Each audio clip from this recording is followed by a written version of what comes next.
सोने बैठने टहलने, बड़ी बड़ी बातें, भोजन आदि के समय बड़ी मजाक करना। और कभी कभी तो मैं उन्हें कह देता कि मित्र तुम तो बड़े सत्यवादी हो, तो हंस देते। वो महापुरुष मैं समझ नहीं पाया। मित्र मित्र का जैसे अपराध सह लेता है, पिता पुत्र का अपराध सह लेता है, ऐसे मुझ दुर्बुद्धि का मजाक वो सहते। मेरे प्रिय सखा, मेरे प्रिय मित्र, नहीं नहीं, मेरे हृदय, मेरे पुरुषोत्तम भगवान ने मुझे छल लिया। वो चले गए। मैं उनके निज जनों को द्वारिका से साथ ला रहा था। मार्ग में दुष्ट भीलों ने मुझे एक अबला की तरह हरा दिया। मेरे में कोई बल नहीं, वही गांडीव, वही बाण, वही अर्जुन, कुछ नहीं कर पाया। लूट ले गए संपत्ति।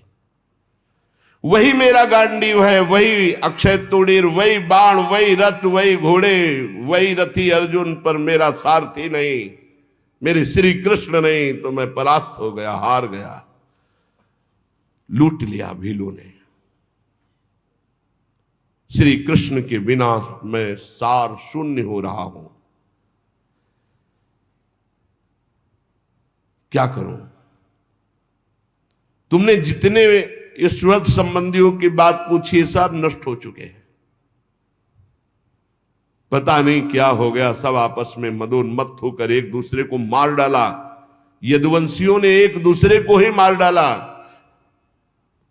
महाराज केवल 4 या 5 लोग बचे हैं, पूरे यदुवंश का विनाश हो चुका है। वास्तव में यह केवल श्री कृष्ण की संहार लीला थी। बड़ा विचित्र खेल, एक दूसरे को मार डाला, एक दूसरे को पहचाना ही नहीं। सूत जी कहते हैं अर्जुन ये कहते कहते बेसुध हो गए। भगवान श्री कृष्ण के चरण कमलों के चिंतन में अर्जुन की चित्तवृत्ति अत्यंत निर्मल प्रशांत हो गई।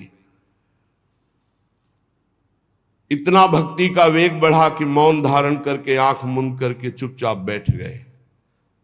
बैठते ही भगवान की द्वारा जो उपदिष्ट गीता था, संपूर्ण गीता ज्ञान प्रकाशित हो गया।